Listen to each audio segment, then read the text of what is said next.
पण भीष्म नावाच्या व्यक्तिरेखेचं मी स्वतः तयार केलेल्या एका पुस्तकातून, तर ते मी वाचून दाखवते तुम्हाला.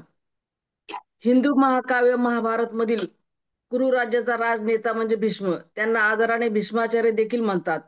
गंगेचा मुलगा म्हणून गांगेय व नदीज तसेच शंतनूचा मुलगा असल्यामुळे शांतनु अशी देखील नावे त्यांना प्राप्त होती. महाभारत युद्धाच्या वेळी कुरुवंशातील सर्वात वृद्ध पुरुष असल्यामुळे त्यांना कुरुवृद्ध म्हणून देखील संबोधण्यात येते. पितामह, भीष्माचार्य इत्यादी आदरार्थी शब्दांनी सुद्धा त्यांचा निर्देश करण्यात येतो. त्यांचे मूळचे नाव देवव्रत असे होते. इक्ष्वाकू राजा शंतनू व गंगा यांचा पुत्र आणि महाभारतातील अत्यंत विख्यात असा एक महापुरुष. ब्रह्मदेवाची ऐश्वर्यशाली सभा सुरू होती. अनेक देव, महर्षी व मान्यवर तेजस्वी जन तिथे स्वाभिमानपूर्वक स्थानापन्न झाले होते. सभेच्या प्रमुख स्थानी देव उपस्थित होते. त्यांचे तेज, त्यांची प्रसन्नचर्या त्यामुळे तिथे सहस्र सूर्याची प्रभा फाकली होती. मोठे रम्य आणि आल्हाददायक वातावरण होते. अशा या देवांच्या सभेत चिर यौवनाचा वरदान लाभलेली कोमल, लोभस अशी सौंदर्याची खान व स्वर्गीय लावण्याची उधळण करणारी गंगा अवतीर्ण झाली. सभाजनांच्या नजरा या अप्रतिम लावण्यवतीवर खेळल्या होत्या. या सभाजनात एक अप्रतिम देखणा व बलदंड असा त्याच्या पराक्रमी इतिहासाची ठसठशीत साक्ष देणारा देहसौष्ठव लाभलेला इक्ष्वाकू कुळातील महापराक्रमी व पुण्यप्रतापी महाभीष प्रतीप नावाचा राजा होता. त्याने पृथ्वीवर एक सहस्र अश्वमेध यज्ञ केले होते. एक शतक राजसूय यज्ञ पार पाडून इंद्राला प्रसन्न करून घेतले होते. त्या पुण्याईवर तो ब्रह्मदेवाच्या सभेत अनेक महर्षीच्या सोबत उपस्थित होता आणि ते या लावण्यवतीवर लुब्ध झाले होते. दोघांनाही समग्र सभेचा विसर पडला होता. तितक्यात देवांनी गंगे म्हणून जरबी स्वरात हाक मारली. प्रथम वस्त्र सावर, त्याच जरबेने ते म्हणाले, कारण गंगेच्या वक्षस्थलावरील वस्त्र ढळत होते. कोपिष्ठ देव कडाडले व त्यांनी इक्ष्वाकू कुलोत्पन्न सम्राट महाभीष प्रतीप राजांना भर सभेत शाप दिला. सम्राट महाभीष प्रतीप तत्परतेने उभे राहिले. त्यांच्या नेत्रात परम कारुण्य दाटले होते. कोणत्या शापाने आपण दग्ध होणार आहोत याचा अंदाज घेत ते स्तब्ध मूकपणे उभे राहिले, कारण आता बोलून उपयोग नव्हता. महर्षीच्या सभेत होऊ नये ते घडले होते. अपराध घडला होता. प्रायश्चित्त घेणे अटळ होते. हात जोडून मान झुकून तो पराक्रमी योद्धा लीनतेने उभा राहिला. ब्रह्मदेव बोलू लागले, महाभीष, हा स्वर्ग आहे आणि ही ब्रह्मदेवाची सभा आहे. इथे पुण्यात्मे हजर आहेत. महर्षी उपस्थित आहेत. धर्माच्या न्यायनीतीच्या गोष्टी इथे सुरू असताना तू कामलुब्ध झालास आणि ब्रह्मसभेचा सन्मान डागाळला. तुझे स्वतःवर नियंत्रण नाही, त्यामुळे तू स्वर्गलोकी राहण्यास अपात्र आहेस. मनुष्याचा जन्म हा या कामाच्या पूर्तीसाठी असतो. इथे सारे हे दिव्यजन असतानाही तू कामपीडित होऊन गंगेवर दृष्टी टाकली. हे तुझे पतन झाले आहे. तू शिक्षेला पात्र आहेस. जा, पुन्हा पृथ्वीवर माणूस म्हणून जन्म घे. या गंगेलाही हाच शाप आहे. गंगा ही माणूस म्हणून जन्म घ्यावा लागेल. गंगेलाही हा शाप तुम्हा दोघांना दिला आहे. तिथे तुमचे मिलन घडेल. पण गंगा जरी तुला पत्नी म्हणून लाभली तरीही ती तुझ्या इच्छेला मान देणार नाही. वियोगाच्या भयानं तुला मिलनातलं सुख, तृप्ती देणार नाही. सागरात असूनही तू सदैव तहानलेलाच राहशील. आणि ब्रह्मसभा बरखास्त होऊन देव उठून गेले. जाताना दोघांचा आनंद घेऊन गेले. मोहाच्या त्या एका क्षणाने दोघांच्याही दैवात मृत्यूलोकाचं भयान दान फेकलं होतं. आता गंगा देवलोक त्यागून मृत्यूलोकात निघाली. अनंत दुःखाने भरलेला हा मृत्यूलोक. अशा विचारमग्न स्थितीत गंगा चाललेली असताना अचानक मार्गात गंगेच्या कानावर हाक आली. गंगा, गंगा वळली. अष्टवसूपैकी एकानं ती आर्त हाक मारली होती. गंगा भयचकित झाली. ती विचारमग्न झाली. या पुण्यात्म्याच्या स्वरात एवढी विवशता व आर्तता का असावी? गंगा म्हणाली, काय? ते मोठ्याने आठही वसू उठले. गंगा मोठ्याने म्हणाली, काय? ते आठही वसू उठले, गंगेजवळ गेले.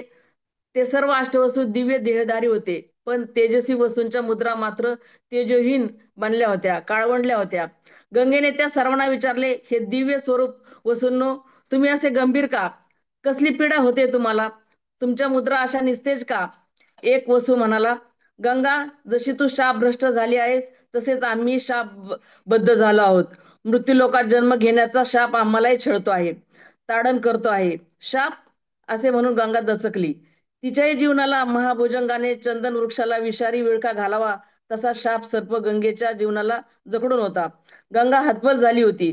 गंगेने विचारले, तुम्हाला कुणी शाप दिला? त्यांच्या शाप दग्धचार्या अवलोकित उद्गारली. त्यांनी जी हकीकत सांगितली ती फारच चमत्कारिक होती. त्या अष्टवसूंनी वसिष्ठ ऋषींची कामधेनू पळवली होती. ऋषींना असे छेडायला नको होते. कामधेनूवर वसिष्ठाचं भारी प्रेम होतं.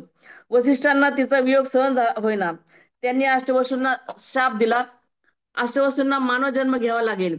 आपल्या अविचारी कृत्याचा पश्चाताप झाल्यानंतर अष्टवसूंना पण उशीर झाला होता. वसिष्ठ ऋषींचा ओठातून शाप बाहेर पडला होता. गंगा म्हणाली, असं माझ्याप्रमाणे तुम्ही शोकग्रस्त आहात तर, पण आपल्याला शाप भोगावाच लागेल. एक वसू म्हणाला, म्हणून तर आम्ही तुला बोलावले. तुझ्या शापाची वार्ता आम्हाला समजली आणि तुझा शाप आम्हाला उशाप वाटला. गंगा म्हणाली, तो कसं काय? आम्ही तुला विनंती करीत आहोत की आम्ही तुझ्या पोटी जन्म घेऊ, परंतु तू एक गोष्ट आमच्यासाठी करायची. तिने विचारले, ती कोणती? वसुने सांगितले की आम्ही जन्माला आलो की आम्हाला पाण्यात बुडून मार. तुला हे सहज शक्य आहे, एवढे करशील ना? गंगा म्हणाली, हो ठीक आहे, माझ्यामुळे तुम्हाला मुक्ती मिळेल. लवकर तुम्ही शाप मुक्त होताल.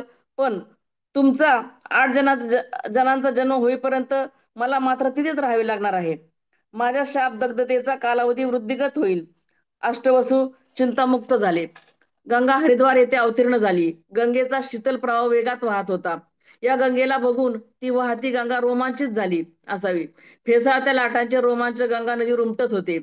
गंगा चालत चालत टेकडी ओलांडून आली आणि पाहतच राहिली. स्तब्ध, मुग्ध, धुंद झाली. तिथे एका विशाल वटवृक्षाखाली एक बलदंड योद्धा तपमग्न बसला होता. गौर गुलाबी पुष्ट, तरीही पिळदार देहयष्टी, सूर्यासारखी तेजपुंज मुद्रा, सिंह आयाळीसारखे मानेवर रुळणारे केस, सर्वांग सुंदर आणि भव्य असा पुरुष होता तो. गंगा बेभान झाली.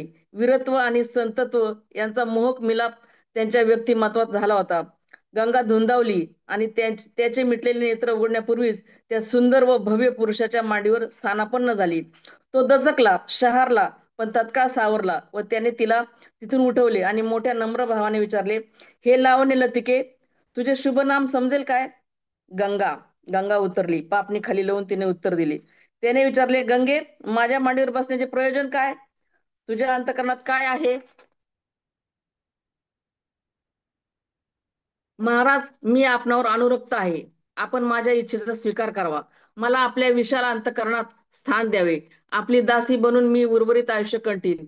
गंगा सलज्जतेने उद्गारली. गंगे, भावभरीत बनल्यामुळे तुझी कृती चुकीची झाली. तुझा मला स्वीकार करता येत नाही, कारण तू माझ्या उजव्या मांडीवर बसलीये. शास्त्रान्वये उजव्या मांडीवर मुलगी किंवा स्नुषा बसते आणि प्रिया व पत्नी व आमांगी म्हणजे डाव्या मांडीवर बसते. तू स्त्री आहेस. तुझी इच्छा पूर्ण करणे माझे कर्तव्य असले तरी मी करू शकत नाही, कारण मुलीच्या स्थानी तू स्थानापन्न झाली आहेस.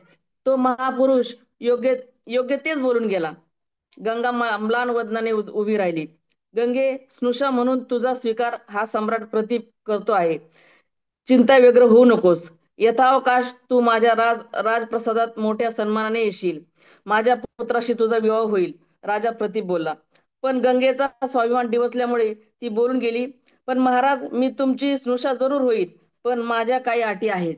महाराज प्रतीप म्हणाले, तुझ्या सगळ्या अटी मान्य केल्या जातील. त्यानंतर अरण्यात फिरत असताना एक अतिशय भव्य पुरुष धनुष्यबाण घेऊन व्याघ्रामागे धावत असताना त्याची नजर गंगेवर पडली. व्याघ्रवध करायचे सोडून त्याने गंगेवर नजर स्थिर केली. गंगेनेही राजावर नेत्र कटाक्ष टाकला. राजाने तिला विचारले, तुझे असामान्य लावण्य भूलोकीच नाहीत अशा अफाट सौंदर्य स्वामिनीचं नाव काय असेल? गंगेने उत्तर दिले आणि म्हणाली, आपण कोण? तुम्ही श्रेष्ठ वीर आहात. राजबिंड रूप तुम्ही सम्राट असल्याची ग्वाही देत आहे. तेव्हा आपण आपले नाव या दासीला कळेल काय? तुझा विनय, लावण्य, सौंदर्य आणि सारस्वत यावर मी अनुरक्त झालो आहे. गंगे, या देहाला राजा शांतनू म्हणतात. गंगा म्हणाली, राजन, मीही तुमच्यावर अनुरक्त झाले आहे. तुमच्या चरण कमलाची दासी होण्याचे भाग्य या देहाला लाभू द्या. पण गंगा थांबत म्हणाली. राजा म्हणाला, तुझ्यासाठी हा सम्राट प्रचंड राज्य त्यागायला तयार आहे. आज्ञा दे. गंगा म्हणाली, मी आपल्याशी विवाहाला तयार आहे, पण तत्पूर्वी आपण माझ्या काही अटी मान्य केल्या पाहिजेत. राजा उद्गारला, तुझ्या हजार अटी मान्य नाही राजन. माझ्या अटी क्वचित आहेत, पण त्या महत्वाच्या आहेत. त्यांचं पालन जर यथायोग्य झालं नाही तर भविष्यकाळ आपणाला क्षमा करणार नाही. गंगा म्हणाली. राजा म्हणाला, देवी तुझ्या अटी सांग. गंगा म्हणाली, ठीक आहे, लग्नानंतर मी तुमचं ऐकेनच असं नाही. काही गोष्टी मी स्वेच्छेने करीन. तुमचे बंधन स्वीकारणार नाही. तुम्ही मला माझ्या कृत्याबाबत काहीच विचारता कामा नये. मी काय व का करते आहे हा प्रश्न तुमच्या मुखातून जेव्हा बाहेर पडेल तेव्हा आपले नाते संपुष्टात येईल. माझ्या कृतीला तुमचा होणारा विरोध हा आपले संबंध संपविणारा ठरेल. तुमचा प्रश्नच आपले प्रेम पास छेदेल. मी तुम मी निघून जाईन. शांत चित्ताने शांतनु महाराज बोलले, एवढंच? मान्य. आनंदाने मी या अटीचा स्वीकार करतो. साक्षात गंगेसारखी शुभ्र सतेज असलेली तुझ्यासारखी स्त्री कधीच अनुचित करणार नाही याची मला खात्री आहे. पुढे शांतनु व गंगा यांचा विवाह झाला. हस्तिनापूरची महाराणी म्हणून गंगेचे भव्य स्वागत झाले. राजा शांतनु आणि गंगा साक्षात विष्णू लक्ष्मी मातेचा जोडा. राजा शांतनु आणि गंगा राजमहालातील मुख्य सभा मंडपात आले होते. तो महाल भव्य दिव्य होता. रंग सौंदर्याने सजला होता. अनेक चित्रे तिथे टांगलेली होती. एका भव्य चित्रासमोर गंगेला उभे करून महाराज शांतनु म्हणाले, गंगे, हे आमचे तात सम्राट प्रतीप.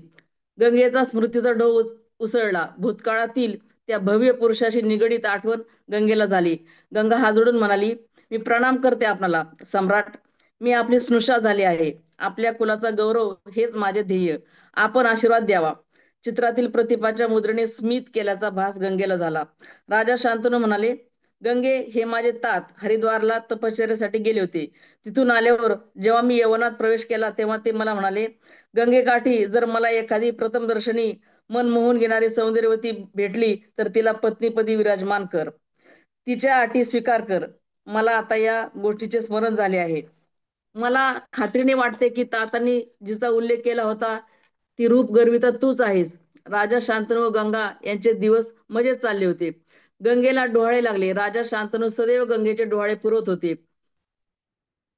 गंगेला डोळ्याबरोबर भयंकर स्वप्नही पडत. जागृत अवस्थेतील आभास होत.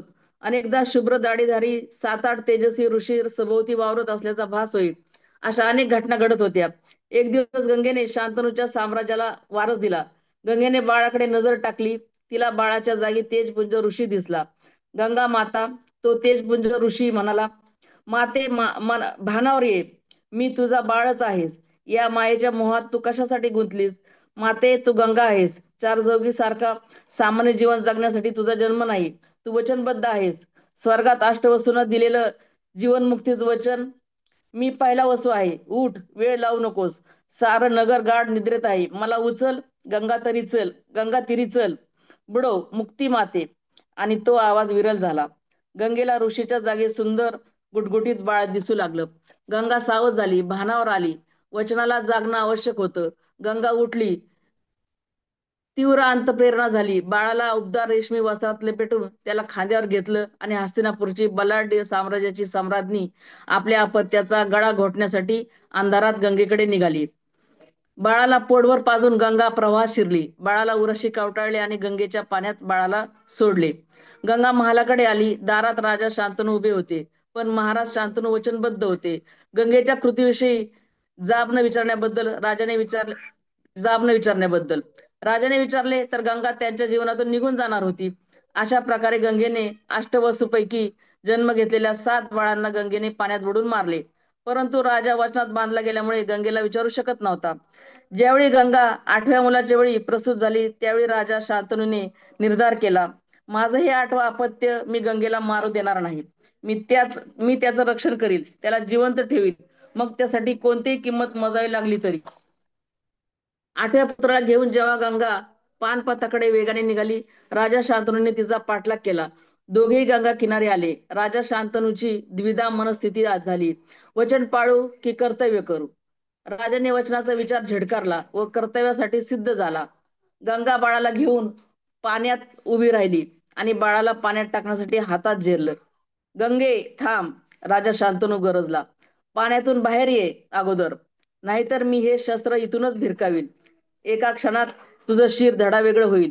गंगे, या मुलाला मी मारू देणार नाही. 7 वेळा भ्रूण हत्या सहन केली. तू कसली स्त्री आहेस? माता आहेस? तू माझ्या राज्याचे वारस खात आहेस. माता आपल्या वक्षस्थलातून संजीवन दुग्धधार बाळाला देऊन जीवन देतात. तू त्यांचे जीवन घेत आहेस. हा पुत्र मी मारू देणार नाही तुला. तुझा यवन भार बिघडेल म्हणून तू या माझ्या प्राणप्रिय पुत्रांना जलसमाधी देत असावीस. तुझ्यासारखी नीच स्त्री कोणी नसेल. गंगा आक्रमक बनली. ती म्हणाली, महाराज, मी कोण आहे हे मला ठाऊक आहे आणि तुम्हाला ठाऊक नाही हेच माझे दुर्दैव आहे. मी मुलांना मारत नाही, त्यांना मुक्ती देते. माझ्या पुढे आलेल्या या पोरांचा पूर्व इतिहास मला ठाऊक आहे. मी वचनबद्ध आहे. तुम्हाला हे क्रूर वाटते, पण ती वचनपूर्ती आहे. राजन, तुम्हाला आत्मविस्मृती झाली आहे. तुम्ही पूर्वजन्माचे सम्राट महाबीश आहात. मी जान्हवी आहे, स्वर्गीय गंगा आहे. आपण दोघेही कामविवल झाल्यामुळे शापदग्ध होऊन इथे येऊन मिळालो आहोत. वसिष्ठ ऋषींची कामधेनू चोरल्यामुळे अष्टवसूंना त्यांना भूलोकी जन्म घेण्याचा शाप दिला. त्यांनी मला विनंती केली की मी त्यांना जन्म द्यावा आणि तात्काळ मानव जन्मातून सोडून मुक्ती द्यावी. मी तसे वचन दिले. या भूलोकी अष्टवसूंना उत्पन्न करणारा तुमच्यासारखा कोणी नाही आणि त्यांना गर्भरूपाने धारण करणारी माझ्या वाचून कोणी मनुष्यश्री नाही.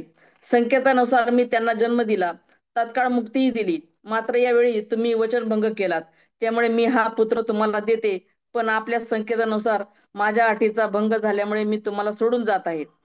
राजा शांतनूला महाभिष या एका शब्दाने पूर्वस्मृती जागृत झाली. गंगा राजा शांतनूजवळ गेला व म्हणाला गंगा राजा शांतनूजवळ गेली व म्हणाली, महाराज, हा तुमचा पुत्र तेजस्वी आहे. तो महाबल, महासत्व, महावीर्य, रथे आणि महाव्रत होईल. अष्टवसूंचे तेज त्याच्यामध्ये असेल आणि याला मी माझ्यासोबत नेत आहे. 7 अपत्याची ममता मी याला देते. माझ्यातील मातृत्वाला आणि वात्सल्यपणाला मुक्तपणे वाहू द्यायचं आहे. आता योग्य वेळी मी तुम्हाला भेटेन. हा पुत्र तुमच्या स्वाधीन करीन. राजाने बाळाच्या गालाचे चुंबन घेतले आणि गंगेच्या हाती दिले. घनदाट अरण्यात गंगा आणि तिचा पुत्र पर्णकुटी बांधून राहू लागले. गंगेने मुलाचे नाव देवव्रत ठेवले. गंगा जशी सौंदर्य संपन्न होती तशीच सामर्थ्यवान होती. देवव्रताला तिने सर्व प्रकारचे शास्त्र अस्त्र यात पारंगत केले. देवव्रताने त्याच्या वडिलांविषयी विचारला असता तिने सांगितले, तुझे पिता दिग्विजय सम्राट आहेत. तू सर्व शास्त्रात प्रवीण झाल्यावर तुझ्या वडिलांची भेट घालून त्यांच्या हाती सुपूर्द करीन. गंगेने देवव्रताला ज्ञान महर्षी बृहस्पतीकडे शिष्य म्हणून पाठवले. गुरुदेव बृहस्पतीने देवव्रताला सर्व शास्त्र इत्यादी शिकवले. त्यानंतर देवव्रताचे पुढील शिक्षण भगवान परशुराम यांच्याकडे झाले. भगवान परशुरामांनी देवव्रताला धनुर्वेद, शस्त्र व अस्त्र विद्या शिकवली. भगवान परशुरामाच्या आश्रमात शाल्व नावाच्या सौराष्ट्राचा राजकुमाराशी देवव्रताचे मैत्री झाली. आश्रमात शाल्वावर वनराज सिंहाने हल्ला केला असता देवव्रताने सिंहाला ठार करून शाल्वाला वाचवले. भगवान परशुरामाने सर्व शास्त्रांची माहिती देवव्रताला दिली. खास करून धनुर्विद्येमध्ये देवव्रताने सखोल माहिती घेतली. त्यांची ही धनुर्विद्या महाराज शांतनुने पाहिली. गंगेने देवव्रताची ओळख राजाला करून दिली. महाराज, हाच तुमचा पुत्र आणि देवव्रत हेच तुझे वडील, हस्तिनापूरचे सम्राट शांतनू. दोघेही वडील आणि पुत्र एकमेकाच्या मिठीत सामावले. देवव्रताला शांतनू राजाच्या स्वाधीन करून गंगा निघून गेली. पुढे दाशराज या धार्मिक विद्वान तत्वचिंतक स्पष्ट अशा धीवराच्या म्हणजे कोळ्याची कन्या सत्यवती ही मत्स्यगंगा म्हणून परिचित होती. मत्स्यगंधा ही नौका वलवीत असे. एकदा तिच्या नौकेतून महान तपस्वी पराशर ऋषी मत्स्यगंगेच्या पर्णकुटीत आले. त्यांनी तिच्या नौकेतून प्रवाह पलीकडे जायचे होते. सत्यवतीने पराशरांना नौकेतून प्रवाह पलीकडे सोडवण्यासाठी नौकेत बसवले. परंतु सत्यवतीला पाहून पराशर मुनी कामातूर झाले. पराशर मुनींनी तिच्या देहाला येणारा मत्स्यगंधाचा उग्र दर्प सुवासिक वस्तू शिंपडून दूर केला. तिचे कौमार्य लुटले. तिला सांगितले की सत्यवती, तुला जे अपत्य होईल ते तू या द्वीपात ठेवून दे. मी त्याचा सांभाळ करीन. या अपत्याची जबाबदारी घेईन मी. कालांतराने सत्यवतीने एका काळ्या सावळ्या गोजीरवाण्या बाळाला जन्म दिला. सत्यवती व तिच्या वडिलांनी त्याला पराशरांनी सांगितल्याप्रमाणे द्वीपात सोडले. पराशरांनी त्या बाळाचे नाव द्वीपात ठेवल्यामुळे द्वैपाय हे नाव ठेवले. पुढे ते थोर महर्षी झाले. कृष्णद्वैपायन हे नाव त्या थोर महर्षीचे होते. पुढे यमुनेच्या काठावर राजा शांतनू व धीवर कन्या सत्यवती यांची भेट झाली. राजा शांतनू यांनी सत्यवतीला मागणी घातली तेव्हा सत्यवतीने त्यांना तिच्या वडिलांची भेट घेण्यास सांगितले. राजा शांतनू सत्यवतीच्या वडिलांकडे आले. राजा शांतनू यांनी सत्यवतीला मागणी घातली. सत्यवतीच्या वडिलांनी अट घातली, तुमच्या राज्याचा उत्तराधिकारी गंगापुत्र देवव्रत होईल. माझ्या कन्येचा पुत्र जर राज्याचा उत्तराधिकारी होत असेल तर त्याचा राज्याभिषेक होणार असेल तर माझी कन्या सत्यवती तुम्हाला देईल. राजा शांतनू ही अट मान्य करायला तयार नव्हते. त्यांचे मन सत्यवतीसाठी झुरत होते. पुत्रप्रेम म्हणजे देवव्रतासाठी सुद्धा शास्त्रानुसार देवव्रताला डावलता येत नव्हते. राजा शांतनू सत्यवतीला विसरू शकत नव्हते. देवव्रताची ही पित्याची चिंताग्रस्त अवस्था देवव्रतांनी पित्याची ही चिंताग्रस्त अवस्था ओळखली. महाराजांना भेटून त्याचे कारण विचारले. देवव्रतांनी आपल्या पित्याचे दुःख दूर करण्याचे ठरवले. सत्यवतीच्या वडिलांची भेट घेतली. पित्यासाठी सत्यवतीला मागणी घातली. सत्यवतीच्या वडिलांनी देवव्रतापुढे अट टाकली की सत्यवतीचा पुत्र जर राज्यावर बसत असेल तर मी माझी मुलगी राजा शांतनूला देईन. देवव्रत ही अट मान्य केली. पण तुमचा विवाह झाल्यावर तुमच्या पोटी होणारी संतती हा निर्णय मान्य करणार नाही. त्याच वेळी देवव्रताने प्रतिज्ञा केली की मी आजन्म अखंडित ब्रह्मचर्य धारण करील, त्यामुळे माझ्या संततीचा प्रश्न उपस्थित होणार नाही. देवव्रताच्या या प्रतिज्ञेला महाभीषण प्रतिज्ञा करणारा देवव्रत म्हणजेच भीष्म. पुढे राणी सत्यवती हस्तिनापूरची सम्राज्ञी झाली. तिला 2 पुत्र झाले, चित्रांगद व विचित्रवीर्य. भीष्मांनी आपल्या दोन्ही बंधू चित्रांगद व विचित्रवीर्य यांना शिक्षण दिले. एकदा चित्रांगदाने मध्यधुंद हत्तीला मुद्दाम अंगावर घेतलं. त्या मध्यधुंद हत्तीच्या विळख्यातून भीष्मांनी चित्रांगदाला वाचवलं. सम्राट शांतनू राजाचे निधन झाले. सम्राट शांतनू नंतर चित्रांगदाचा राज्याभिषेक झाला. चित्रांगद राज्यावर बसल्यावर अत्यंत विलासी झाला. भीष्माने व सत्यवतीने त्याची कान उघडणी केली. पुढे दिग्विजय करण्यासाठी चित्रांगद निघाला. चित्रांगद गंधर्व या दोघांच्या घनघोर युद्धात चित्रांगद धारातीर्थी पडला. राजसिंहासन रिक्त झाल्यावर महाराणी सत्यवती व तिचे पिता धीवरराज यांना भीष्माला राज्यावर बसण्याची विनंती केली, कारण विचित्रवीर्य वयाने लहान होते. परंतु भीष्माने स्पष्ट शब्दात राजसिंहासन नाकारत विचित्रवीर्याला राज्याभिषेक केला. पुढे काशीराजांनी अंबिका, अंबालिका या 3 कन्याचे स्वयंवर योजले, परंतु हस्तिनापूरच्या राजाला आमंत्रण नव्हते. भीष्माने स्वयंवरात जाऊन अंबिका, अंबालिका यांचे अपहरण केले. अंबा व शाल्व राजा यांचे एकमेकावर प्रेम होते. भीष्म व शाल्व यांचे युद्ध झाले. शाल्व पराभूत झाले. विचित्रवीर्यासाठी भीष्माने 3 बहिणींचे अपहरण केले होते. हस्तिनापूरला आल्यावर आंबेने भीष्माला शाल्वची व तिची प्रेमकथा सांगितली. तात्काळ भीष्माने आंबेला राजा शाल्वकडे आणून सोडले, परंतु शाल्वने आंबेचा स्वीकार केला नाही. अंबा पुढे भगवान परशुरामाकडे गेली. तिने त्यांना भीष्माने केलेले कृत्य सांगितले. भगवान परशुरामाने भीष्माला बोलावून आंबेचा स्वीकार करण्याची आज्ञा केली, परंतु भीष्म त्यांच्या निश्चय प्रतिज्ञेवर अटळ होते. भगवान परशुराम व भीष्म यांचे युद्ध झाले. भीष्म विजयी झाले. पुढे आंबेने उग्र तपश्चर्या केली. भगवान शंकराकडून वर मिळवला. अंबिका व अंबालिकाचा विवाह विचित्रवीर्याशी झाला, परंतु राजक्षम्याने विचित्रवीर्य मरण पावला. महाराणी सत्यवती विचार करू लागली, राज्याला वारस कोण? महाबलाढ्य कुरुकुलात एकही सभाग्यवती नव्हती. अंबिका, अंबालिका, सत्यवती या सर्व स्त्रिया विधवा. भीष्म ब्रह्मचारी कुरुकुल संपणार का? वंश वाचविल्यासाठी काय करावे? तिने धर्मज्ञाशी, शास्त्रवेत्याशी, अमात्याशी चर्चा करण्याचे ठरवले. भीष्माला तिने वंशाला वारस द्यावा म्हणून विनंती केली. कुलवृद्धीसाठी ब्रह्मचर्य सोडण्याची विनंती केली. भीष्माने त्याची प्रतिज्ञा मोडण्यास नकार दिला. भीष्माने सत्यवतीला म्हणाला, धीरानं संतती उत्पन्न केली तर धर्मसंमत आहे असं शास्त्र सांगतं. कालीन पुत्र धीर होऊ शकतो. कालीन पुत्र धीर होऊ शकतो ना? सत्यवती म्हणाली, हो. भीष्म म्हणाला, कृष्णद्वैपायन किंवा वेदवेत्ता व्यास हा तुझा कालीन पुत्र आहे ना? तेव्हा व्यासांना आपण बोलावून घेऊ. भीष्माने व्यासांना बोलावले. सत्यवतीने व्यासांना सर्व वृत्तांत कथन केला. माझा पुत्र असून माझ्या राज्याला वारस हवा आहे. माझा पुत्र नसून माझ्या राज्याला वारस हवा आहे, तो तू देऊ शकतोस. व्यासांनी मातेची म्हणजे मागणी मान्य केली. नियोगाचा आधार घेऊन व्यासांनी अंबिका हिला धृतराष्ट्र व अंबालिका हिला पांडू व दासीपुत्र विदुर अशा 3 पुत्रांची प्राप्ती झाली. अंबिकेने शंकराला प्रसन्न करून भीष्मवधाचा वर मागून घेतला.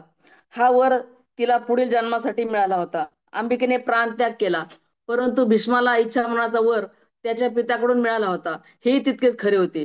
तदनंतर पांडूचा राज्याभिषेक झाला. धृतराष्ट्राचा विवाह गांधारी बरोबर झाला. पांडुराजाचा विवाह पृथा किंवा कुंती व दुसरा विवाह मद्र हिच्या बरोबर झाला. विदुराचा विवाह कुमुदवती नावाच्या कन्येबरोबर झाला. पांडुराजा दिग्विजय करण्यासाठी राज्याबाहेर पडला. दिग्विजय करून पांडुराजा परतला. पांडुराजा व त्याच्या दोन भार्या कुंती व माद्री यांना घेऊन शिकारीसाठी आरण्यात गेला.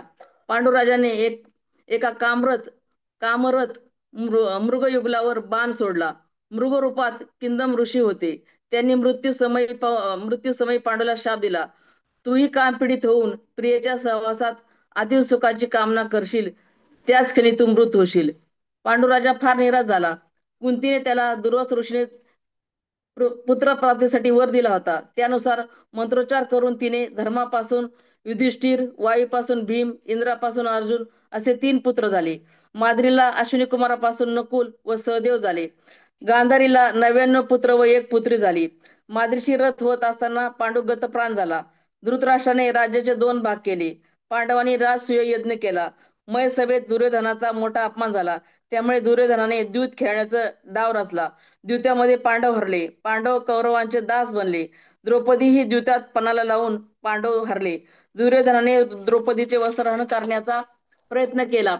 भगवान श्रीकृष्णाने द्रौपदीचे रक्षण केले. धृतराष्ट्राने पांडव व द्रौपदीची दास्यातून मुक्तता केली.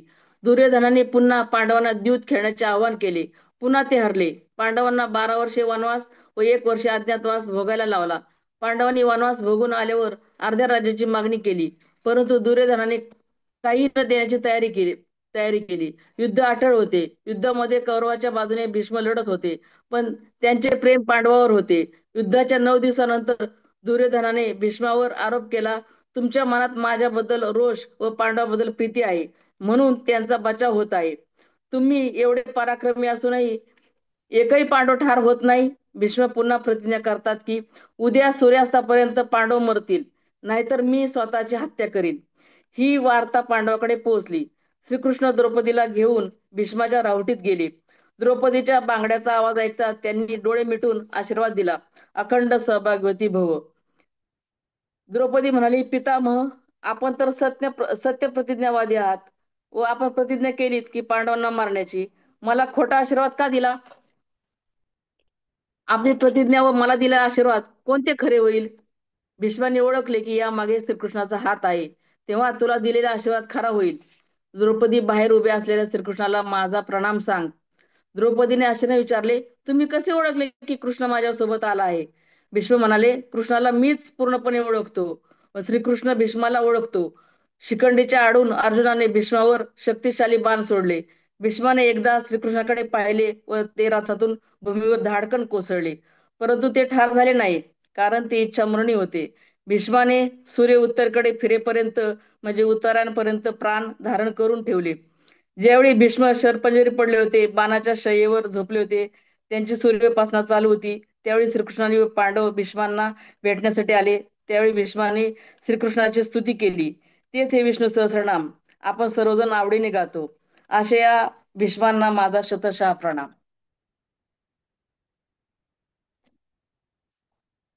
छान सांगितलं ते. लिहून पण काढलं होतं ताई मी हो, एका कादंबरीतून. पण हे थोडं थोडं शॉर्ट पण आपण करू शकू. नाही, मी लिहिताना केलं होतं शॉर्ट, एवढं हो नव्हतं ना, लिहिलं. हा मी तेच म्हणलं, कारण पूर्ण हिस्ट्री पेक्षा थोडं थोडं आपण जर नुसते नाही एक नाही पॅराग्राफ जर घेतले तर ते जास्त छान इफेक्टिव्ह नाही, होतील. मी थोडं थोडं काढलं होतं ना, पण आता लिहिताना एवढं मोठं लिहिलं होतं. बरोबर बरोबर, खूप छान पण माझ्या प्रश्नामध्ये मी त्यातलं थोडं थोडं काढून लिहिलं होतं बरोबर. हा सांगितलं. प्रश्न कुठला आहे ताई? प्रथमामध्ये व्यक्तिरेखा म्हणून प्रश्न येतो पहा. हा, हा महाभारतातील व्यक्तिरेखा म्हणून.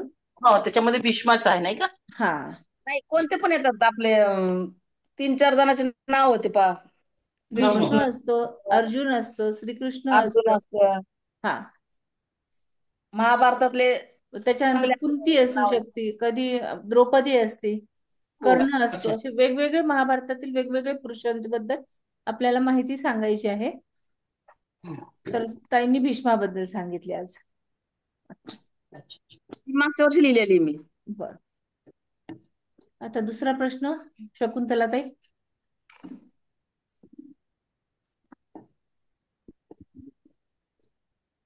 शकुंतलाताई.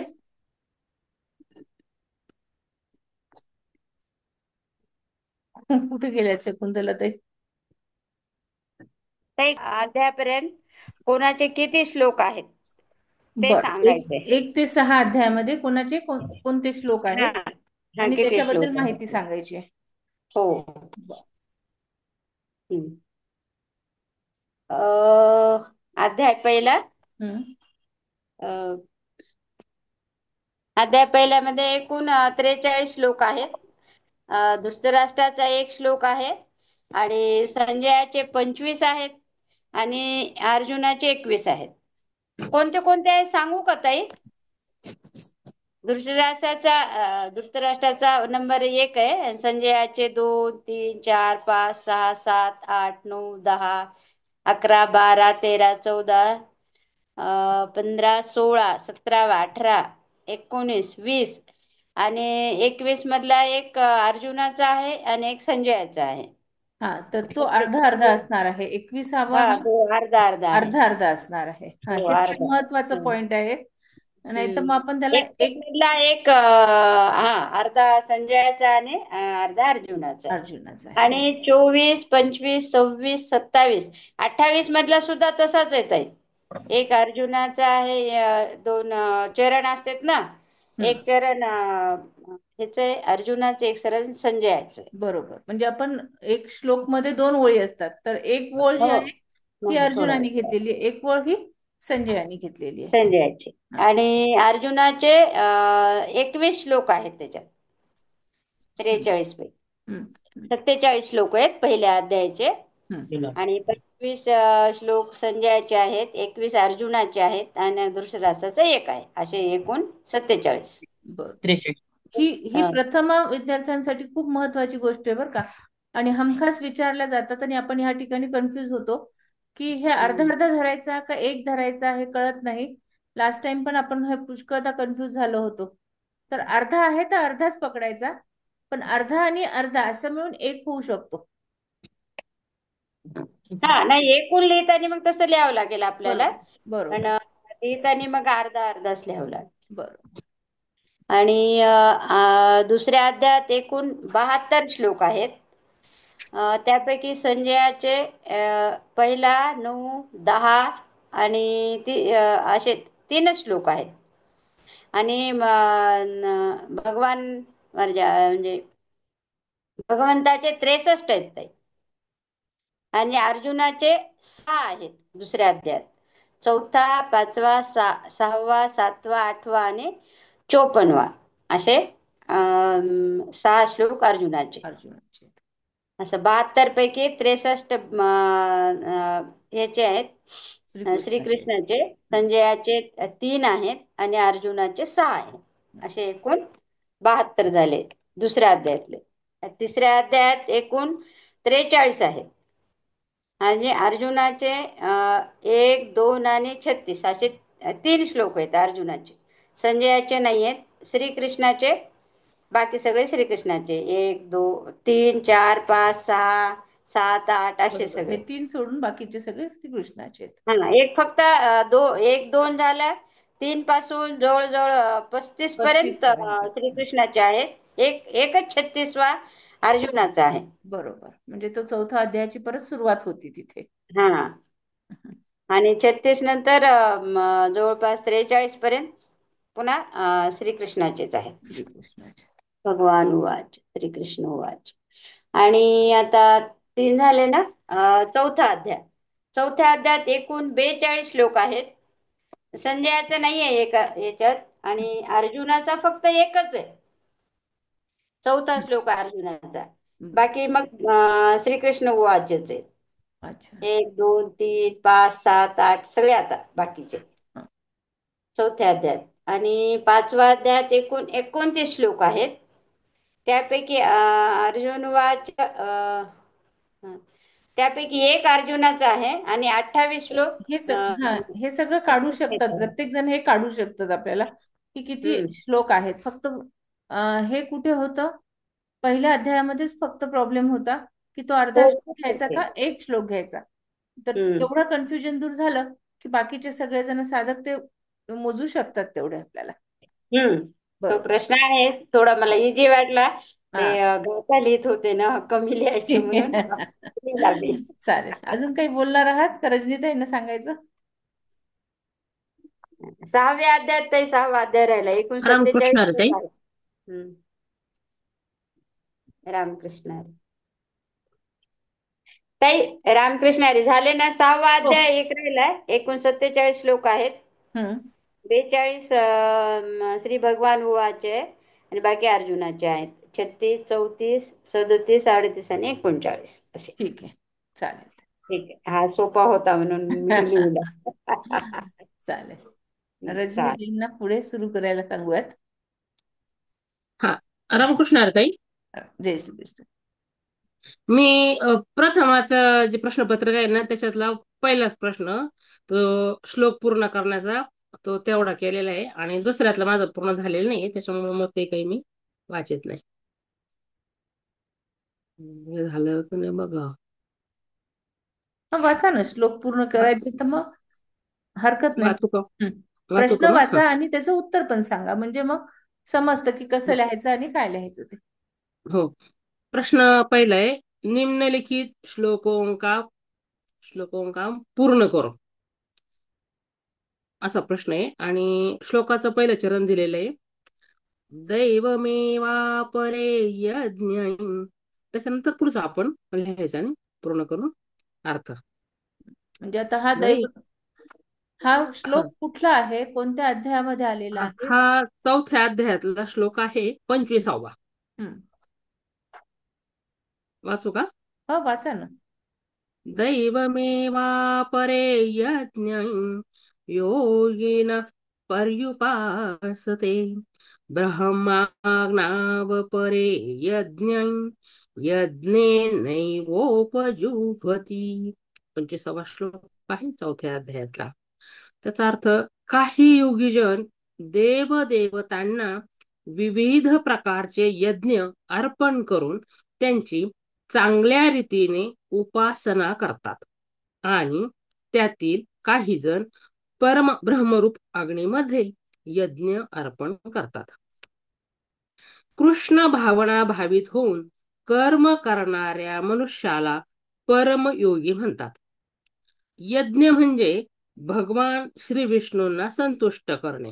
भगवंताला यज्ञ या नावाने पण जाणले जाते, जसे की भगवंत 9व्या अध्यायात 16व्या श्लोकात सांगतात, अहं क्रतुरहं यज्ञ स्वधाहमहमौषधम मंत्रोहमहमेवाजम अहम अग्निरहं हुतम. 16वा श्लोक आहे हा. भगवंत असं सांगतात की मीच कर्मकांड आहे, मीच यज्ञ आहे, पूर्वजांना अर्पण करण्यात येणारे तर्पण मीच आहे, वनौषधी आणि दिव्य मंत्र मीच आहे, त्याचप्रमाणे तूप, अग्नी आणि आहुतीही मीच आहे. ज्योतिष्टोम नामक वैदिक यज्ञ म्हणजे श्रीकृष्णच आहेत. आणि स्मृतीमध्ये सांगितलेला महायज्ञ म्हणजेही श्रीकृष्णच आहेत. विविध श्रेणींना अनुसरून अनेक प्रकारचे यज्ञ आहेत. सर्व प्रकारच्या यज्ञामध्ये साधारणपणे 2 प्राथमिक विभाग म्हणजे भौतिक वस्तूंचा यज्ञ आणि दिव्य ज्ञान प्राप्तीसाठी केलेला यज्ञ. भौतिक सुखाची इच्छा असलेले योगी देवदेवतांना संतुष्ट करण्यासाठी यज्ञ करतात. देवदेवता म्हणजे इंद्र, सूर्यदेव, विश्वाला उष्णता, प्रकाश, वर्षा या गोष्टींचा पुरवठा करण्यासाठी नेमलेले शक्तिशाली जीव, जसे की भगवंतानी ज्ञान विज्ञान योग 7व्या अध्यायात 4थ्या श्लोकात सांगितले आहे की भूमिरापो नलो वायु खं मनो बुद्धिरेव च अहंकार इति यं मे भिन्ना प्रकृतिरष्टदा. पृथ्वी, पाणी, अग्नी, वायू, आकाश, मन, बुद्धी आणि अहंकार या माझ्या 8 भिन्न प्राकृतिक शक्ती आहेत.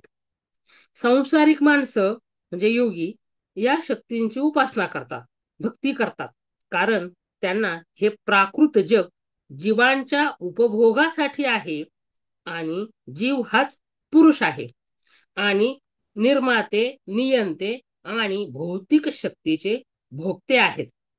मी आणि माझे हा सांसारिक जीवनाचा मूलाधार आहे, म्हणून ते या भौतिक शक्तीची उपासना करतात. त्या उलट निर्विशेषवादी हे निराकार ब्रह्मज्योतीमध्ये विलीन होऊन आपल्या व्यक्तिमत्वाचा यज्ञ करतात. एका भगवंताला नमस्कार केल्यास 10 अश्वमेध यज्ञ केल्याचं पुण्य मिळतं. सर्व कामनांचा त्याग झाला म्हणजे भगवंताची सहजच प्राप्ती होते. म्हणून एकच भगवंत चित्ती धरावा. त्यासाठी प्रमाण श्रीमद भगवद्गीता महात्म्य शेवटचा श्लोक.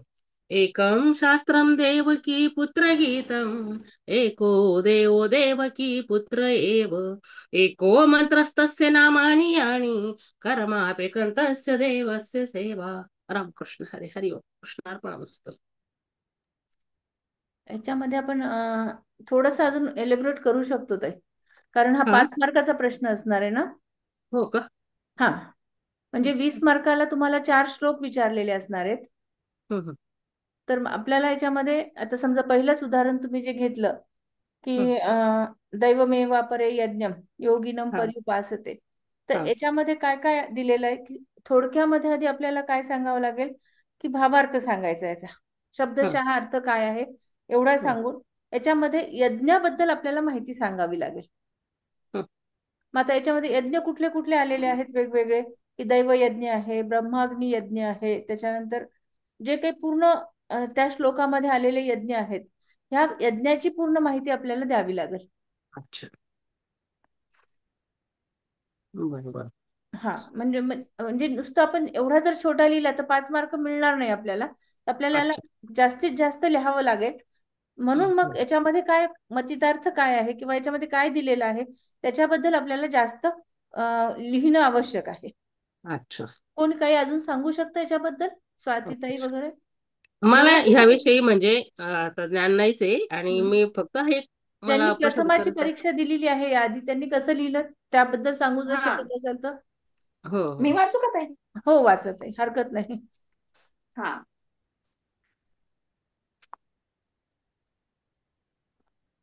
जय श्री कृष्ण. प्रथम प्रश्न पत्र, निम्नलिखित श्लोकों को पूर्ण लिखकर उनका अर्थ भी लिखिए. आवाज येतोय ताई? हो हो येतो. हा. दैवमेवापरे यज्ञे योगिनः पर्युपासते आवाज येत नाहीये ताई तुमचा. यज्ञेन गोपजुह्वति. रामकृष्ण हरी ताई, आवाज नाही येत. हॅलो, आता आवाज येईल रामकृष्ण हरी येईल ताई, येईल आला. येईल आवाज. रामकृष्ण हरी. आता हा येतोय. हा हा. तर आता हा श्लोक आपण पूर्ण केलेला आहे, अर्धा दिलेला पूर्ण लिहून घेतला. त्याचा म्हणजे जो सरळ अर्थ आहे तो लिहायचा. त्याच्यानंतर लगेच काही योगीजन देवदेवतांना विविध प्रकारचे यज्ञ अर्पण करून त्यांची चांगल्या रीतीने उपासना करतात आणि यातील काही जण ब्रह्मरूप अग्नीमध्ये अर्पण करतात. आता हा श्लोक गीतेच्या 4थ्या अध्यायातील ज्ञान कर्म संन्यास योग मधील 25वा क्रमांकाचा आहे. या श्लोकामध्ये भगवंतानी सर्वत्र ब्रह्मदर्शन रूपी यज्ञ करणाऱ्या साधकाचे वर्णन केलेले आहे. भगवंत तात्विक गोष्टींना समजून घेणे व आपल्या कर्तव्य कर्माचे पालन करणे अत्यंत आवश्यक आहे असे सांगतात. आता ह्याचे पॉइंट आहेत. ह्याच्यामध्ये कोणते कोणते यज्ञ आले ते. एक, ज्यात संपूर्ण उपकरण, सामग्री, क्रिया, कर्ता, कर्म इत्यादी ब्रह्मस्वरूप होऊन जातात, तो ब्रह्मयज्ञ होय. दुसरा, ज्या यज्ञात सर्व पदार्थ, क्रिया इत्यादी मला अर्पण केले जातात, तो भगवत अर्पण रूप यज्ञ होय. तिसरा, ज्यामध्ये साधक स्वतःच ब्रह्मामध्ये लीन करून टाकतात, तो अभिन्नता रूप यज्ञ होय. चौथा, ज्यामध्ये साधक आपल्या सर्व इंद्रियांचे संयमन करतो, त्या इंद्रियांना त्यांच्या विषयापासून परावृत्त करतो, तो संयम रूप यज्ञ होय. 5वा, ज्यामध्ये साधक राग द्वेष रहित इंद्रियांद्वारा विषयांचे सेवन करतो, तो विषय हवनरूप यज्ञ होय. 6वा, प्राण यज्ञ इंद्रिय आणि मनाच्या सर्व क्रिया थांबवून बुद्धीची जागृती राहून निर्विकल्प होणे समाधीरूप यज्ञ होय. 7वा, लोकांच्या उपकाराकरिता आपले द्रव्य खर्च करणे द्रव्य यज्ञ होय. 8वा, स्वधर्माच्या पालनामध्ये ज्या अनेक अडचणी येतात त्यांना प्रसन्नपणे सहन करणे याला तपोयज्ञ म्हणतात. 9वा, कार्याची सिद्धी आणि असिद्धी तसेच फलाची प्राप्ती आणि अप्राप्ती यात सम राहणे तो योग यज्ञ होय. 10वा, शास्त्रांचे पठन पाठन तसेच नामजप इत्यादी करणे हा स्वाध्यायरूप यज्ञ होय. 11वा, पूरक कुंभक आणि रेचक याप्रमाणे प्राणायाम करणे हा प्राणायाम रूप यज्ञ होय. नियमित आहार करून प्राणादिकांना आपापल्या ठिकाणी थांबवणे यालाच स्तंभन वृत्ती प्राणायाम रूप यज्ञ म्हणतात. हे सर्व यज्ञ केवळ कर्मापासून संबंध विच्छेद करण्याकरिताच आहेत. भगवंत हे स्वतः देवांचेही देव आहेत, म्हणून सर्व काही त्यांना अर्पण करण्यालाच या ठिकाणी दैवयज्ञ म्हटले आहे. कोणत्याही क्रिया आणि पदार्थामध्ये किंचित मात्रही आसक्ती, ममता आणि कामना न ठेवता संपूर्णपणे भगवंताचेच होणे व योग्य रीतीने अनुष्ठान करणे आवश्यक आहे. चेतनाचे जडाशी तादात्म्य झाल्यामुळेच त्याला जीवात्मा म्हणतात. विवेक विचाराने जडाशी सर्वथा विमुख होऊन परमात्म्यात लीन होण्याला या ठिकाणी यज्ञ म्हटले गेले. लीन होणे म्हणजे परमात्म तत्वामध्ये आपली स्वतंत्र सत्ता किंचित मात्रही न मानणे होय. काही योगी कान इत्यादी इंद्रियांचे संयमरूप अग्नीत हवन करतात, इतर योगी शब्द इत्यादी सर्व विषयांचे इंद्रिय रूप अग्नीत हवन करतात. कर्म करण्यामध्ये संलग्न झालेल्या मनुष्याला परमयोगी म्हणतात. इतर लोक आहेत जे या प्रकारच्या यज्ञाद्वारे देवदेवतांची उपासना करतात आणि इतरही असे लोक आहेत जे परब्रह्म किंवा भगवंताच्या निर्विशेष प्रित्यर्थ यज्ञ करतात. विविध श्रेणींना अनुसरून विविध प्रकारचे यज्ञ आहेत. निरनिराळ्या प्रकारे यज्ञ हे केवळ यज्ञांचे बाह्यकारी वर्गीकरण करतात. यज्ञ म्हणजे भगवान श्री विष्णूंना संतुष्ट करणे होय. श्री विष्णू यज्ञ या नावानेही ओळखले जातात. देवदेवतांना संतुष्ट करण्यासाठी आपल्याकडील भौतिक वस्तूंचा यज्ञ करतात. काही जण निराकार ब्रह्मज्योतीमध्ये विलीन होऊन आपल्या व्यक्तितत्वाचा यज्ञ करतात.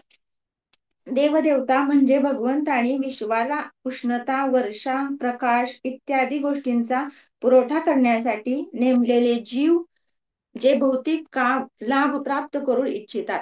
ते वैदिक कर्मकांडानुसार विविध प्रकारच्या यज्ञाद्वारे देवदेवतांची उपासना करतात.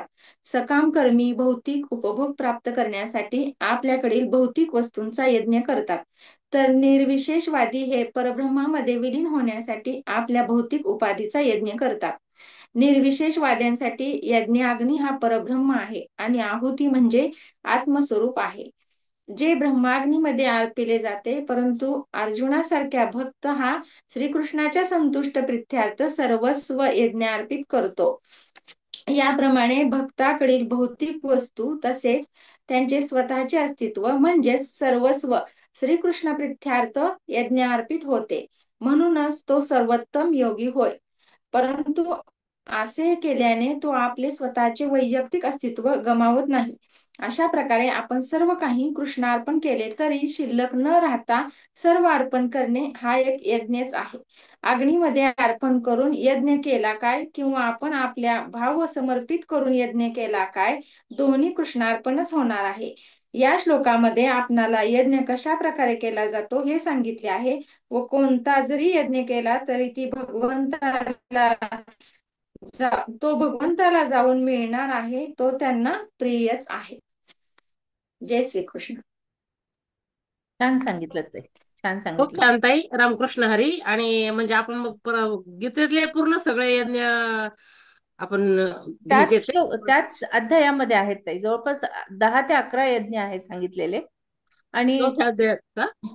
चौथ्या अध्यायामध्ये आणि 9व्या अध्यायात सांगितलं त्याच्यावर ते पण घ्यायचे का? नाही, 4थ्या अध्यायामध्येच सांगितलेले जवळपास सगळे. अच्छा. हे जे सगळे यज्ञ आहेत ना, जवळपास 4:25 नाही, आता हा पासून श्लोकाचा अर्थ लिहायचा होता. 4:25 नाही, ते हा श्लोकाचा 4:28 अर्थ आपल्याला लिहायचा होता, तर हा श्लोक जिथं होता तिथलंच तेवढं येणार तिथलंच आपल्याला आता. निवडायचं. बरोबर. हा 4:29 पर्यंत सगळे यज्ञ सांगितलेले हा आहेत. प्रश्न. 4:29 म्हणजे हा 4थ्या अध्याय हा 29 प्रश्न श्लोक काय पर्यंत होता? सांगितले. अच्छा अच्छा, बरं बरं, हम्म. चालेल. पण आपला प्रश्न होता फक्त 25वा श्लोक पूर्ण करायचा होता, तर तेवढंच येणार ना. तेवढंच आहे. बरोबर बरोबर. हम्म. आपण यज्ञांचं आपण आता सगळं यज्ञ सांगितले ना, मग ते आपल्याला जे म्हणजे 4थ्या श्लोकापासून पुढं पण आपल्याला जावं लागलं ना मग. 4थ्या श्लोकामध्ये पण चौथा अध्याय 25वा श्लोक. तर हा हा हा पुढचे हा जे हा 4 श्लोक आहेत त्याच्यामध्ये सगळ्या यज्ञाची माहिती सांगितलेली आहे. कारण तो अच्छा, श्लोक तिथेच पूर्ण होत नाही ताई. तर बरोबर. त्याचा संदर्भ घेऊन बाकीचे दुसरे श्लोक असतात. तर ते पूर्ण श्लोक आपल्याला घ्यावे लागतील त्या ठिकाणी. बरोबर, हा, चालतं चालतं. रामकृष्ण हरी. चालेल. धन्यवाद. जय मला याच्यातून असतं म्हणजे आता हळूहळू ज्ञान होईल. म्हणूनच रामकृष्ण हरी. वाचायचं आपण याच्यासाठीच की आपल्याला काय आपण चुकतो. कारण आपल्याला वाटतं आपण तर लिहिलं होतं प्रश्नाचं उत्तर, पण कमी मार्क्स कसे हा, पडले. हा. तर बरोबर आहे. त्याच्यासाठी आपल्याला जाणकारांकडून हे पाहिजे की नाही, आपल्याला हम्म. कसं उत्तर लिहायचं आहे ते. हो हो हो, चालते चालते. रामकृष्ण हरी. जय- तो प्रयत्न करत राहील म्हणजे मी परीक्षेला आता नाही बसत, कारण माझं अपुरच आहे अभ्यास, तर मग नाही, आता करा, नाही बसत. त्यानिमित्ताने होतो ताई. हा, तेवढं होईल का प्रयत्न करायचं बघा. आता हे तरी समजलं मला निदान की. पुढच्या प्रश्नाचे उत्तर अजून लिहिलेत का ताई? कल्पना ताई, पुढच्या प्रश्नाचे मला म्हणता का? उत्तर? हा, हा आहे ना, कोणता प्रश्न सांगा, म्हणजे मग नाही. मी आता घेतलेच उत्तरपत्रिका घेऊनच हो बसले. ना, हा एखादा नवीन हे बघा तुम्हाला आणि एखादा वाचा. तुम्हाला जो वाटतो की नाही हा. हा वाचते की. कोणतं काल आपलं चाललं होतं ना, ते प्रश्नपत्र 3ऱ्या मधलं पण चाललं होतं ना वाचायचं, योगींचं आचरण हो, आणि महिमा. बरोबर. घ्यायचं का मी तो? प्रथम हो, वाचा सोडवले ते वाचताय का वाचा ताई? वाचा. हो आ? ताई, प्रथम हा, जे लिहिलं होतं ते उनके आचरण और उनकी महिमा का वर्णन कीजिए. हम्म. हो. प्रश्नपत्र 3 मधला 6वा प्रश्न आहे, हम्म. योगी महात्मा पुरुषों के आचरण और उनकी महिमा का वर्णन कीजिए. हम्म. उत्तर पॉइंट आहे तो, योगी निष्काम कर्मयोगी मात्र ईश्वरावर श्रद्धा ठेवून समर्पण भावाने त्या नियम कर्मामध्ये योग साधनेमध्ये प्रवृत्त होतो. अशा योग्याच्या योगक्षेमाची जबाबदारी परमेश्वर घेत असतो.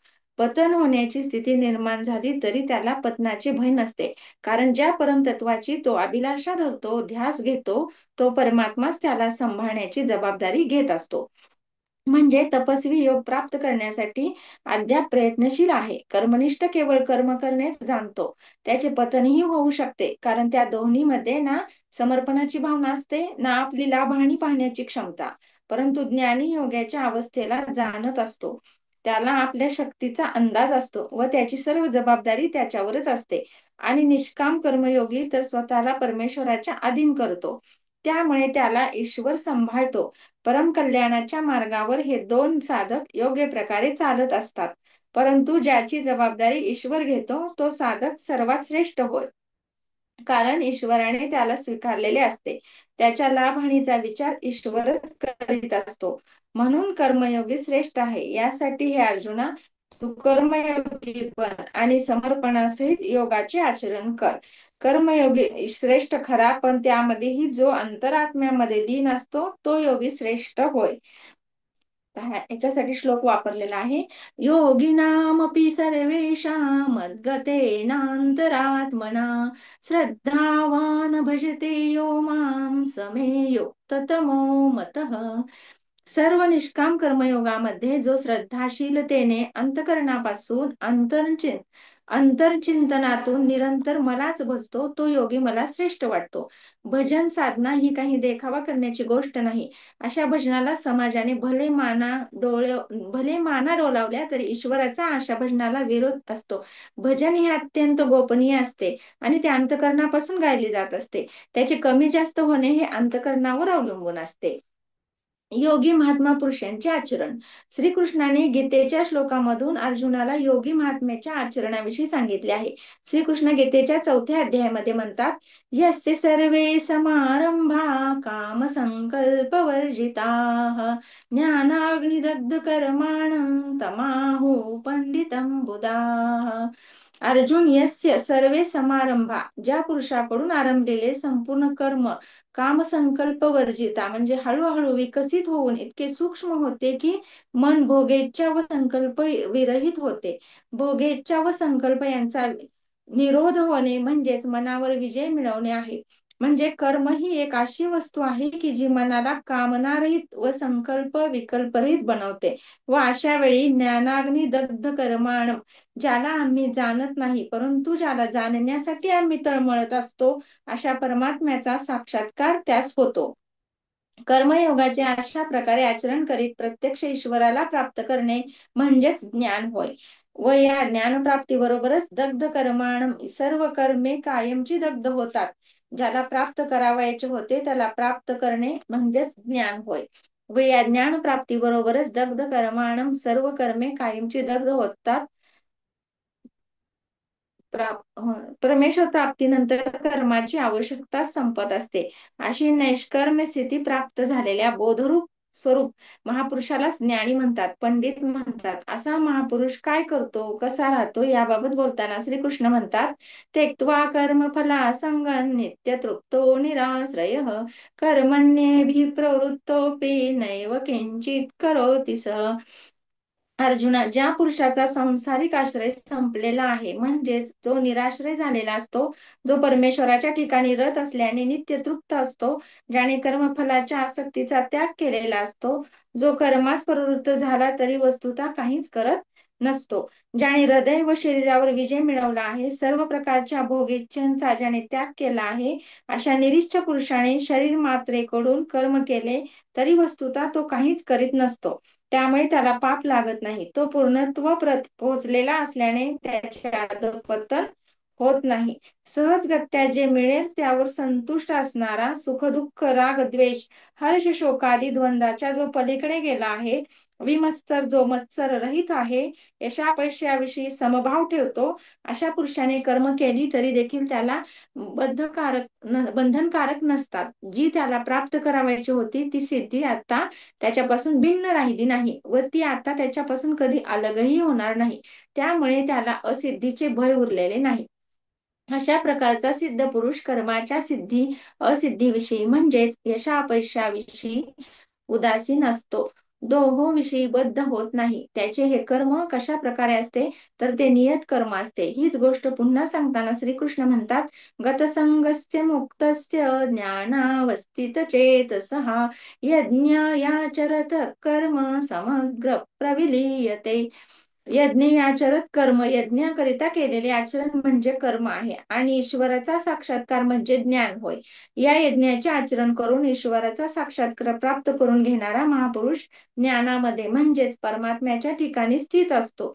विषय वासना व कर्मफलाच्या आसक्तीपासून तो अलिप्त असतो, तो मुक्त झालेला असतो. त्याच्या या कर्मापासून काहीही फल किंवा परिणाम उत्पन्न होत नाही, कारण कर्माचे फल जो परमात्मा आता त्याच्यापासून भिन्न राहिलेला नसतो. पुरुषाला कर्म करण्याची काही आवश्यकताच नसते, तरीही लोकसंग्रहासाठी तो कर्म करीत असतो, परंतु तरीही त्या कर्मापासून अलिप्तच राहतो. कर्म करून त्यापासून तो अलिप्त कसा राहतो यावर श्रीकृष्ण म्हणतात, ब्रह्मार्पण ब्रह्महवीर ब्रह्माग्नो ब्रह्मणाहुतम ब्रह्मैव तेन गंतव्य ब्रह्मकर्म समाधिना. असा मुक्त पुरुष जे अर्पण करतो ते ब्रह्म असते, ज्याची तो आहुती देतो ते ब्रह्म, ज्या अग्नीत आहुती देतो तो अग्नीही ब्रह्मच असतो. तसेच स्वतः आहुती देणारा महापुरुषही ब्रह्मच आहे आणि तो ज्याप्रत जाणार तेही ब्रह्मच असते. कारण ब्रह्मा कर्म समाधीना, ज्याचे कर्म ब्रह्मस्पर्श झाल्याने समाधीस्थ झाले आहे, ब्रह्मात विलीन झाले आहे, अशा महापुरुषाला जे प्राप्त करावयाचे असते तेही ब्रह्मच असते. त्यामुळे तो जरी लोकसंग्रहासाठी कर्म करीत असला तरी तो त्या कर्माचा करता धरता असत नाही. आणि योगीजन श्रोत्रादी नेत्र, त्वचा, जिव्हा, नासिका इंद्रियांचे संयम रूपी अग्नीत आवाहन करतात. म्हणजेच इंद्रियांना त्यांच्या विषयापासून आवरून त्यांचे नियमन करतात. ज्याप्रमाणे अग्नीमध्ये घातलेली प्रत्येक वस्तू जळून भस्मसात होते, त्याप्रमाणे संयम रूपी अग्नीत काम, क्रोधादी विकार दग्ध होतात.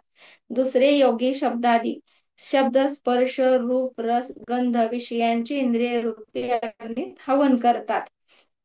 जो योग साधनेमध्ये सतत मग्न असतो, लाभ किंवा हानी झाली तरी जो नेहमी संतुष्ट असतो, मन व इंद्रिय सहित जो शरीराला आपल्या ताब्यात ठेवतो, दृढनिश्चयी मन व बुद्धी ज्याने मला अर्पित केली आहे, असा भक्त मला खूप प्रिय असतो. योगी युंजी सततात्मा रहस्य स्थित एकाकीयत चित्तात्मा निराशेर परिग्रह. योगाने मन, इंद्रिय व शरीरे यांचे संयमन करून त्यांना वश करून निरिश्चय, एकाकी व अपरिग्रह शून्य होऊन एकांतात आपल्या चित्ताला योगाभ्यासात लावावे, म्हणजे आत्मानुभवात तल्लीन व्हावे. योगी केवळ इंद्रिय, मन, बुद्धी आणि शरीराद्वारे फलासक्ती टाकून आत्मशुद्धीसाठी कर्म करीत असतात. जेव्हा सर्व कर्मे ब्रह्मामध्ये विलीन होतात, तेव्हाही आत्मा अशुद्ध असतो का? नाही, ते सर्व भूतात्मा झालेला असतात. सर्व प्राणी मात्रामध्ये आपल्या आत्म्याचा विस्तार झालेला ते पाहतात. ज्या सर्व आत्म्याची शुद्धीसाठी आपल्या सर्वांच्या मार्गदर्शनासाठी ते कर्मयोगी कर्म करीत असतात. वास्तविक ते बाहेरून सक्रिय दिसले तरी अंतर्यामी मात्र ते स्थिर असतात, शांत असतात. योगयुक्त म्हणजेच योगाची फलाप्राप्ती झालेला पुरुष, जो सर्व प्राणीमात्रांच्या आत्म्याचे मूळ असलेल्या परमात्म्यामध्ये स्थित असतो, असा योगी कर्मफलाचा त्याग करून नैष्ठिक्यम शांतीम आपनोती, अत्यंत श्रेष्ठ अशी शांती मिळवतो, की जिच्यामुळे आता कोणतीच अशी दुसरी शांती प्राप्त करण्याची शिल्लक राहिलेली नाही. अशी श्रेष्ठ शांती प्राप्त झाल्यानंतर तो योगी पुन्हा कधीही अस्वस्थ किंवा अशांत बनत नाही. परमानंद शांती प्राप्त करण्यासाठी शारीरिक संयम युक्त आहार विहार हे सुद्धा आवश्यक आहे. दुःखाचा नाश करणारा हा योगी, ज्याचे खाणे व हिंडणे परिमित आहे, जो सर्व कामे अत्यंत मापून व नित्य नियमाने करतो, ज्याची निद्रा व जागर परिमित आहे, त्यालाच योग साध्य होतो. अशा प्रकारे योगी जनाचे आचरण असणे आवश्यक आहे. योगी पुरुषांचा महिमा. गीतेमध्ये श्रीकृष्णाने गीता अर्जुनाला सांगत असताना त्यांनी योगी म्हणजे काय व योग्याचे आचरण कसे असावे हे सांगून त्यांचे महत्वही विशद केले आहे. तपस्व्यांपेक्षा योगी श्रेष्ठ आहे. ज्ञानी लोकांपेक्षाही योग्याला श्रेष्ठ समजले जाते. सकाम कर्मे करणाऱ्या कर्मनिष्ठांपेक्षाही योगी श्रेष्ठ आहे. म्हणून हे अर्जुना योगी हो. त्याच्या मनाला उत्तम शांती मिळते व ते पापरहित होतात. म्हणजेच ज्याचा रजोगुण शांत होतो व ते परब्रह्मरूप होऊन त्यांना सर्वोत्तम सुख प्राप्त होते. याच्यापेक्षा उत्तम दुसरे काहीही नसते. पापरहित झालेला योगी आत्म्याला निरंतर परमात्म्याच्या ठिकाणी ठेवून अनायासे परमात्म्याच्या प्राप्तीचा आनंद उपभोगत असतो. तो ब्रह्म संस्पर्श अर्थात ब्रह्माशी संयोग आणि त्यात प्रवेशाचा म्हणजेच साक्षात्काराचा अत्यंतिक आनंद अनुभवतो. यासाठी भजन अत्यंत आवश्यक आहे. याचे चित्त योगयुक्त झाले आहे व जो सर्वत्र समदृष्टीने समभावाने पाहतो, असा योगी स्वतःला सर्व प्राणीमात्रांमध्ये पाहतो, सर्व प्राणीमात्रांना स्वतःच्या ठिकाणी पाहतो. असे समदृष्टीने पाहण्याने योग्याला परम शांती मिळते. जो योगी पुरुष सर्व प्राणीमात्रामध्ये मला श्रीकृष्ण पाहतो आणि सर्व प्राणीमात्राला माझ्या ठिकाणी पाहतो, त्याच्यासाठी मी अदृश्य नसतो व माझ्यासाठीही तो अदृश्य नसतो. हे योगयुक्त साधकाचे व माझे प्रत्यक्ष भेटणे आहे. सांख्य भाव आहे, सामिप्य आहे, मुक्ती आहे. अनेकतेच्या पलीकडे असणाऱ्या एकत्व भावाला जाणून जो मला भजतो, तो योगी सर्व प्रकारचे कर्म करीत असला तरी तो माझ्याच ठिकाणी राहतो. कारण माझ्याशिवाय त्याच्याजवळ दुसरे काहीही शिल्लक राहिलेले नसते. त्याने सर्व काही मला अर्पण केलेले असल्याने उठता बसता तो प्रत्येक गोष्ट माझ्यासाठी करतो. योगी हा परमश्रेष्ठ समजला जातो. पूर्वजन्माच्या देहातील बुद्धी संस्काराचा नव्या देहामध्ये त्याला लाभ होतो. त्याच्या ठिकाणी ते बुद्धी संस्कार उपजत असतात. त्यामुळे हे अर्जुना, त्याच्या प्रभावामुळे तो पुन्हा संसिद्धो म्हणजे भगवत प्राप्तीसाठी योग सिद्धीसाठी प्रयत्न करतो, असे भगवंत सांगत आहेत. तो योग मार्गाचा जिज्ञासू शब्दब्रह्माला पार करून निर्वाण पदाची प्राप्ती करून घेतो. त्याच्या प्राप्तीचा हाच मार्ग आहे. एका जन्मात कोणालाही निर्वाण पद प्राप्त होत नाही. अनेक जन्मे प्रयत्न करणारा योगी परमसिद्धी प्राप्त करतो. प्रयत्नपूर्वक अभ्यास करणारा योगी सर्व पापांपासून चांगल्या प्रकारे शुद्ध होऊन मोक्षाप्रत जातो.